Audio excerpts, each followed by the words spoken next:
ಸ್ನೇಹಿತರೆ ಎಲ್ರಿಗೂ ನಮಸ್ಕಾರ. ಸ್ನೇಹಿತರೆ, ಮೊನ್ನೆ ಈ ಒಂದು ಮೈಕ್ರೋ ಫೈನಾನ್ಸ್ ಬಗ್ಗೆ ವಿಡಿಯೋ ಮಾಡಿದ್ವಿ. ಆ ಒಂದು ಮೈಕ್ರೋ ಫೈನಾನ್ಸ್ ಬಗ್ಗೆ ವಿಡಿಯೋ ಮಾಡಿದಂತ ಸಂದರ್ಭದಲ್ಲಿ ತುಂಬಾ ಜನರು ಕಮೆಂಟ್ ಮಾಡ್ತಾ ಇದ್ರಿ, ಈ ಒಂದು ಮೈಕ್ರೋ ಫೈನಾನ್ಸ್ ಬಗ್ಗೆ ಮಾತಾಡಬೇಡಿ ಸರ್, ಈ ಒಂದು ಹಳ್ಳಿಗಳಲ್ಲಿ ತುಂಬಾನೇ ಹೆಲ್ಪ್ ಆಗ್ತಾ ಇದೆ ಈ ಒಂದು ಮೈಕ್ರೋ ಫೈನಾನ್ಸ್ ಬಗ್ಗೆ.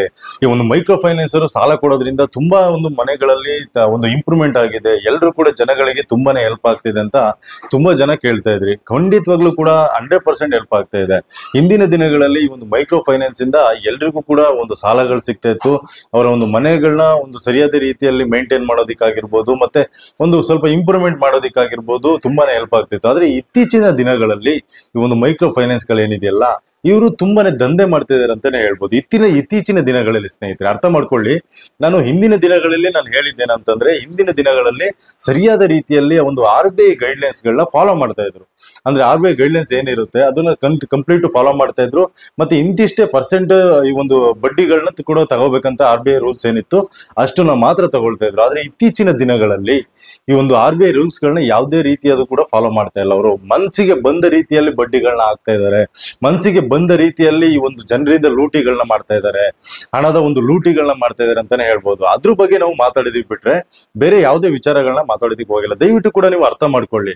ನೀವು ಇನ್ನೊಂದೇನಂತಂದ್ರೆ, ನೀವು ಸಾಲಗಳನ್ನ ತಗೊಳ್ತೀರಾ, ನನಗೆ ಗೊತ್ತಿದೆ ಈ ಒಂದು ಬ್ಯಾಂಕ್ ಗಳಲ್ಲಿ ಸಾಲ ತಗೋಬೇಕಂತಂದ್ರೆ ಮತ್ತೆ ಬೇರೆ ಕಡೆಯಲ್ಲಿ ಸಾಲ ತಗೋಬೇಕಂದ್ರೆ ತುಂಬಾನೇ ಕಷ್ಟ ಇದೆ, ತುಂಬಾನೇ ಒಂದು ಡಾಕ್ಯುಮೆಂಟ್ಸ್ ಗಳನ್ನ ಕೇಳ್ತಾರೆ, ಅವರು ಸರಿಯಾದ ರೀತಿಯಲ್ಲಿ ಸಾಲಕ್ಕೆ ಸ್ಪಂದಿಸೋದಿಲ್ಲ, ಈ ರೀತಿಯಾಗೆಲ್ಲ ತುಂಬಾ ಜನ ಹೇಳ್ತಾ ಇದ್ರಿ. 100% ಅದು ಸತ್ಯ. ಯಾಕಂತಂದ್ರೆ ಹಳ್ಳಿಗಳಲ್ಲಿ ಯಾರಿಗೂ ಕೂಡ ಸಾಲ ಸಿಗೋದಿಲ್ಲ ಅಷ್ಟು ಸುಲಭವಾಗಿ. ಇವರು ಕೊಡ್ತಾ ಇದ್ದಾರೆ. ಹಿಂದಿನ ದಿನಗಳಲ್ಲಿ ಸರಿಯಾದ ರೀತಿಯಲ್ಲಿ ಸಾಲಗಳನ್ನ ಸಿಗ್ತಾ ಇತ್ತು. ಈಗ ಏನಾಗಿದೆ ಅಂತಂದ್ರೆ, ಅವರು ಈ ಒಂದು 25, 30, 40% ತನಕ ಬಡ್ಡಿ ಹಾಕೋದು, ಮತ್ತೆ ಅವರು ಕೊಡೋಕ್ಕಾಗಲ್ಲ ಅನ್ನೋ ಸಂದರ್ಭದಲ್ಲಿ ಅವ್ರ ಮನೆಗೆ ಹೋಗ್ಬಿಟ್ಟು ಕಿರುಕುಳ ಕೊಡುವಂತದ್ದು, ಅವಾಚ್ಯ ಶಬ್ದಗಳಿಂದ ನಿನ್ಸುವಂತದ್ದು, ಮತ್ತೆ ಹಲ್ಲೆಗಳನ್ನ ಮಾಡುವಂತದ್ದು, ಇದೆಲ್ಲದೂ ಕೂಡ ತುಂಬಾನೇ ಜಾಸ್ತಿ ಆಗ್ತಾ ಬಂತು ಇತ್ತೀಚೆಗೆ. ನೀವು ನೋಡ್ತಾ ಇರ್ಬೋದು, ಯಾರೋ ಒಬ್ಬ ದೊಡ್ಡ ವ್ಯಕ್ತಿ ಇದೆ, ನಿಮ್ಗೆ ಗೊತ್ತಿರ್ಬೋದು, ಅವನ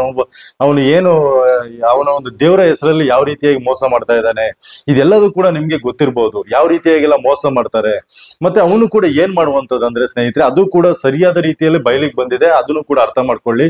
ಅವನೊಬ್ಬ ಈಗ ಯಾವ್ದೋ ಒಂದು ಬ್ಯಾಂಕ್ ಅಲ್ಲಿ ಅವನಿಗೆ ಯಾವುದೇ ರೀತಿಯಾದ ದಾಖಲಾತಿಗಳು ಕೇಳೋದಿಲ್ಲ. ಯಾಕಂದ್ರೆ ಬ್ಯಾಂಕ್ ಗಳಲ್ಲಿ ಸಾಲಗಳನ್ನ ಕೊಡ್ತಾರೆ, ಕೋಟಿಗಟ್ಟಲೆ ಸಾಲಗಳನ್ನ ಕೊಡ್ತಾರೆ.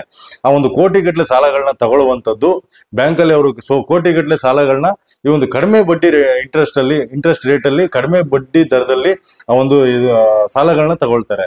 ಒಂದು 7-8% ಅಲ್ಲಿ ಸಾಲಗಳನ್ನ ತಗೊಳ್ತಾರೆ. ಮತ್ತೆ ಕೊಡುವಂತ ಸಂದರ್ಭದಲ್ಲಿ ಜನರಿಗೆ ನಿಮ್ಗಳಿಗೆ ಕೊಡುವಂತದ್ದು ಎಷ್ಟಂತಂದ್ರೆ 25-30% ಬಡ್ಡಿಯಲ್ಲಿ ಸಾಲಗಳನ್ನ ಕೊಡುವಂತದ್ದು. ಅವ್ರು ಏನು 7-8% ಬಡ್ಡಿಗಳಲ್ಲಿ ತಗೊಂಡಿರ್ತಾರಲ್ವಾ, ಅದನ್ನ ಬ್ಯಾಂಕಿಗೆ ಕಟ್ತಾರೆ. ಇನ್ನು ಉಳಿದಂತ ಒಂದು ಸಾಲದ ಒಂದು ಇಂಟ್ರೆಸ್ಟ್ ಏನಿದೆಯಲ್ಲ ಅದನ್ನ ಅವ್ರು ಇಟ್ಕೊಳ್ತಾರೆ. ಈ ರೀತಿಯಾಗಿ ಮಾಡ್ತಾ ಇರುವಂತದ್ದು.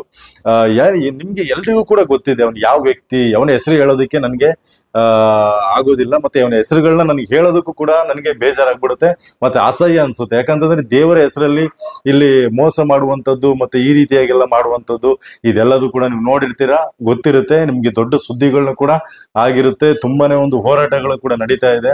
ನನಗೆ ಯಾವುದೇ ರೀತಿಯಾದ ಭಯ ಇಲ್ಲ, ನಾನು ಮಾತಾಡ್ತೀನಿ. ಯಾಕಂತಂದ್ರೆ ಇಲ್ಲಿ ಒಂದು ಸತ್ಯದ ಪರವಾಗಿ ಮಾತಾಡ್ಲೇಬೇಕಾಗುತ್ತೆ. ಅದ್ ಏನ್ ಮಾಡ್ತಾ ಇದಾರೆ, ಏನು ಎಂತ ಅನ್ನೋದು ಎಲ್ರಿಗೂ ಕೂಡ ಗೊತ್ತಾಗ್ಲೇಬೇಕಾಗುತ್ತೆ. ಹಾಗಾಗಿ ದಯವಿಟ್ಟು ಕೂಡ ನೀವು ಅರ್ಥ ಮಾಡ್ಕೊಳ್ಳಿ. ಯಾರನ್ನು ಕೂಡ ನಂಬೋದಕ್ಕೆ ಹೋಗ್ಬೇಡಿ. ಈ ಒಂದು ಫೈನಾನ್ಸ್ ಗಳಲ್ಲಿ ಸಾಲ ಕೊಟ್ರೆ, ನಿಮ್ಗೆ ಕಡಿಮೆ ಇಂಟ್ರೆಸ್ಟ್ ಅಲ್ಲಿ ಸಾಲ ಕೊಟ್ರೆ, RBI ಗೈಡ್ಲೈನ್ಸ್ ಇದ್ರೆ ಮಾತ್ರ ನೀವು ತಗೊಳ್ಳಿ. ಇದು ಎಲ್ಲಾ ಒಂದು ಹಳ್ಳಿಗಳಲ್ಲೂ ಕೂಡ ಆಗ್ಬೇಕು. ಯಾಕಂತಂದ್ರೆ ಬದಲಾವಣೆ ಆಗ್ಬೇಕು. ಈ ಒಂದು ಹಳ್ಳಿಗಳಲ್ಲಿ ಏನ್ ಮಾಡ್ತಾರೆ ಅಂತಂದ್ರೆ, ಅವ್ರಿಗೆ ಅರ್ಜೆಂಟಿಗೆ ಅಮೌಂಟ್ ಬೇಕಾಗಿರುತ್ತೆ. ಆ ಸಂದರ್ಭದಲ್ಲಿ ಎಷ್ಟು ಬಡ್ಡಿ ಕೊಟ್ಟರು ಕೂಡ ತಗೊಳ್ಳೋದೆ ಸೀದಾ 25-30% ಆ ಬಡ್ಡಿಗಳನ್ನ ನೋಡೋದಿಕ್ ಹೋಗೋದೇ ಇಲ್ಲ ಅವರು. ಹಾಗಾಗಿ ಈ ಒಂದು ಹಳ್ಳಿಗಳಲ್ಲಿ ಏನಂತಂದ್ರೆ, ಸರಿಯಾದ ರೀತಿಯಲ್ಲಿ ಅದನ್ನ ನೋಡಿ ಅದಾದ ನಂತರದಲ್ಲಿ ಒಂದು ಸಾಲಗಳನ್ನ ತಗೋಬೇಕಾಗುತ್ತೆ. ಯಾಕಂತಂದ್ರೆ ಮೋಸ ಮಾಡೋದಿಕ್ಕೆ ತುಂಬಾ ಜನರು ಇರ್ತಾರೆ. ಆದ್ರೆ ನಾವು ಮೋಸ ಹೋಗ್ಬೇಕಾದ್ರೆ ನೋಡ್ಬೇಕಾಗುತ್ತೆ, ಅದನ್ನ ತಿಳ್ಕೊಬೇಕಾಗುತ್ತೆ. ಹಾಗಾಗಿ ದಯವಿಟ್ಟು ಕೂಡ ಈ ಒಂದು ಕಡಿಮೆ ರೇಟ್ ಅಲ್ಲಿ ಏನಾದ್ರು ಇಂಟ್ರೆಸ್ಟ್ ಅಲ್ಲಿ ಬಡ್ಡಿ ಕೊಟ್ರೆ ಅದನ್ನ ತಗೊಳ್ಳಿ. ಇವಾಗ ಸರ್ಕಾರ ಸರಿಯಾದ ರೀತಿಯಲ್ಲಿ ನಿರ್ಧಾರ ತಗೊಳ್ತಾ ಇದೆ. ಯಾಕಂತಂದ್ರೆ ನಿಮ್ಗೆ ಅನಿಸ್ಬೋದು, ಈ ಒಂದು ಸರ್ಕಾರ ಇದ್ರ ಬಗ್ಗೆ ಗಮನ ಕೊಡ್ತಿದೆ, ಇನ್ನು ಇವರು ಸಾಲ ಕೊಡ್ತಾರ ಇಲ್ವಾ, ನಮ್ಗೆ ಏನ್ ಮಾಡೋದು, ಹಾಗೆ ಹೀಗೆ ಅಂತ. 100% ಸಾಲಗಳನ್ನ ಕೊಡ್ತಾರೆ. ಯಾಕಂತಂದ್ರೆ ನಿಮ್ಮಿಂದನೇ ಅವರ ಒಂದು ಫೈನಾನ್ಸ್ ಗಳನ್ನ ನಡ್ಸೋದಿಕ್ಕಾಗೋದು. ನೀವು ಏನು ಇಂಟ್ರೆಸ್ಟ್ ರೇಟ್ ಗಳನ್ನ ಕೊಡ್ತಿರಲ್ವಾ, ಬಡ್ಡಿಗಳನ್ನ ಕಟ್ತಿರಲ್ವಾ, ಅದರಿಂದಲೇ ಅವರು ಫೈನಾನ್ಸ್ ಗಳನ್ನ ನಡ್ಸೋದಿಕ್ಕಾಗೋದು. ನೀವಿಲ್ಲ, ಗ್ರಾಹಕರಿಲ್ಲ ಅಂತಂದ್ರೆ ಒಂದು ಫೈನಾನ್ಸ್ ಗಳು ಯಾವ್ದನ್ನು ಕೂಡ ನಡ್ಸೋದಿಕ್ಕೆ ಸಾಧ್ಯ ಆಗೋದಿಲ್ಲ. ನಿಮ್ಮಿಂದನೇ ಫೈನಾನ್ಸ್ ಇಂದ ನೀವಲ್ಲ. ದಯವಿಟ್ಟು ಕೂಡ ಅರ್ಥ ಮಾಡ್ಕೊಳ್ಳಿ. ಅವರು ಕಡಿಮೆ ರೇಟ್ ಅಲ್ಲಿ ಬಡ್ಡಿ ಇಂಟ್ರೆಸ್ಟ್ ಏನಾದ್ರು ಕೊಟ್ರೆ ತಗೊಳ್ಳಿ. ಇನ್ನು ಮುಂದಿನ ದಿನಗಳಲ್ಲಿ ಒಂದು RBI ರೂಲ್ಸ್ ಗಳನ್ನ ಫಾಲೋ ಮಾಡ್ಕೊಂಡು ಬಂದ್ರೆ 100% ನಿಮ್ಗೂ ಕೂಡ ತುಂಬಾನೇ ಹೆಲ್ಪ್ ಆಗುತ್ತೆ. ಇದರಿಂದ. ದಯವಿಟ್ಟು ಕೂಡ ಸಪೋರ್ಟ್ ಮಾಡಿ, ಯಾರಿಗೂ ಕೂಡ ಬೈಯೋದಕ್ಕೆ ಹೋಗ್ಬೇಡಿ. ಏನಕ್ಕೆ ಬೈತಾ ಇದ್ದೀರಾ? ಆದಷ್ಟು ಕೂಡ ಕಮೆಂಟ್ ಗಳಲ್ಲಿ ತುಂಬಾನೇ ಒಂದು ಏನಂತಂದ್ರೆ ಅವಾಚ್ಯ ಶಬ್ದಗಳಿಂದ ಎಲ್ಲ ಬೈತಾ ಇದ್ದೀರಾ. ದಯವಿಟ್ಟು ಕೂಡ ಅರ್ಥ ಮಾಡ್ಕೊಳ್ಳಿ. ಈ ಒಂದು ಸರ್ಕಾರ ಅದ್ರ ಬಗ್ಗೆ ಗಮನ ಕೊಡ್ತಿದೆ ಅಂತಂದ್ರೆ ಅದಕ್ಕೆ ಸರಿಯಾದ ರೀತಿಯಲ್ಲಿ ಅಂದ್ರೆ ಒಂದು ಬಡ್ಡಿಗಳನ್ನ ಕರೆಕ್ಟ್ ರೀತಿಯಲ್ಲಿ ತಗೊಳ್ಳಿ ಅನ್ನೋದಕ್ಕೋಸ್ಕರ ಆ ಒಂದು ಗಮನನ ಕೊಡ್ತಾ ಇದೆ. ನಿಮ್ಗೆ ಯಾವುದೇ ರೀತಿಯಾದ ತೊಂದರೆ ಆಗೋದಿಲ್ಲ. ಅವ್ರು 100% ಸಾಲ ಕೊಟ್ಟೆ ಕೊಡ್ತಾರೆ. ನನ್ಗೂ ಕೂಡ ಗೊತ್ತಿದೆ ಸ್ನೇಹಿತರೆ, ಯಾಕಂತಂದ್ರೆ ಈ ಒಂದು ನಾವು ಕೂಡ ಹಳ್ಳಿಗಳಲ್ಲಿ ನೋಡಿದೀವಿ. ಈ ಒಂದು ಆಧಾರ್ ಕಾರ್ಡ್ ಪ್ಯಾನ್ ಕಾರ್ಡ್ ಇದ್ರೆ ಸಾಕು, ಯಾರು ಕೂಡ ಸಾಲ ಕೊಡೋದಿಲ್ಲ. ಬಟ್ ಮೈಕ್ರೋ ಫೈನಾನ್ಸ್ ಅಲ್ಲಿ ಕೊಡ್ತಾರೆ, ಆದ್ರೆ ಅವರು ಬಡ್ಡಿಗಳನ್ನ ಹಾಕಿರುವಂತದ್ದು ತುಂಬಾನೇ ಜಾಸ್ತಿ ಆಗಿದೆ. ಅದ್ರ ಬಗ್ಗೆ ನಾವು ಪ್ರಶ್ನೆನ ಮಾಡ್ಬೇಕಾಗುತ್ತೆ. ಹಾಗಾಗಿ ನಾವು ಕೇಳ್ತಾ ಇರುವಂತದ್ದು. ಯಾಕಂತಂದ್ರೆ ಈ ಒಂದು ಹಳ್ಳಿಗಳಲ್ಲಿ ಎಲ್ಲರೂ ಕೂಡ ಈ ಒಂದು ದಿನಗೂಲಿ ಕೆಲಸ ಮಾಡ್ತಾ ಇರ್ತಾರೆ, ಇನ್ನೊಂದೇನೋ ಕೆಲಸ ಮಾಡ್ತಾ ಇರ್ತಾರೆ. ಅವರಿಗೆ ಪ್ರತಿ ತಿಂಗಳು ಒಂದು 10,000 ರೂಪಾಯಿ ಸಂಪಾದನೆ ಮಾಡೋದು ಕೂಡ ಕಷ್ಟ ಆಗಿರುತ್ತೆ. ಅಂತ ಸಂದರ್ಭದಲ್ಲಿ ಅವರಿಗೆ ಬೇಕಾಬಿಟ್ಟಿ ಸಾಲ ಕೊಟ್ಬಿಡೋದು, ಸಾಲ ಕೊಟ್ಟಂತ ನಂತರದಲ್ಲಿ ಅವರ ಮನೆಗಳಿಗೆ ಹೋಗಿ ಗಲಾಟೆ ಮಾಡುವಂಥದ್ದು, ಕಿರುಕುಳ ಕೊಡುವಂಥದ್ದು, ಮತ್ತೆ ಹಲ್ಲೆಗಳನ್ನ ಮಾಡುವಂಥದ್ದು, ಈ ರೀತಿಯಾಗೆಲ್ಲ ಮಾಡೋದಕ್ಕೆ ಇವ್ರಿಗೆ ಯಾವುದೇ ಕಾರಣಕ್ಕೂ ಇವರಿಗೆ ಅಧಿಕಾರ ಇರೋದಿಲ್ಲ. ಇವ್ರು ಏನಾದ್ರು ಕೂಡ ಅವ್ರು ಕೊಟ್ರೆ ಇಸ್ಕೋಬೇಕಷ್ಟೇ. ಗ್ರಾಹಕರು ಏನಾದ್ರು ಕೊಟ್ರೆ ಇವ್ರು ಇಸ್ಕೋಬೇಕು.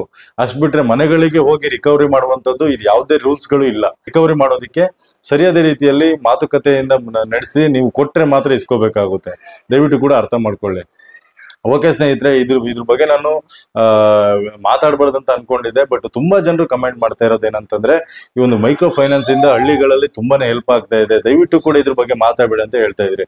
ಬಟ್ ಇರುವಂತದ್ದು ಏನಂತಂದ್ರೆ ಈ ಮೈಕ್ರೋ ಫೈನಾನ್ಸ್ ನ ಮುಚ್ಚಾಕ್ಬಿಡಿ ಅಂತ ನಾವು ಹೇಳ್ತಾ ಇಲ್ಲ. ಬಟ್ ಆದ್ರೆ ಏನು RBI ಗೈಡ್ಲೈನ್ಸ್ ಏನಿದೆ ಅಲ್ವಾ, ಅದ್ರ ಮುಖಾಂತರವಾಗಿ ಅದ್ರ ಪ್ರಕಾರವಾಗಿ ನಡ್ಸ್ಕೊಳ್ತಾ ಹೋಗಿ ಗ್ರಾಹಕರಿಗೆ ಕೂಡ ತುಂಬಾನೇ ಹೆಲ್ಪ್ ಆಗುತ್ತೆ ಇದರಿಂದ.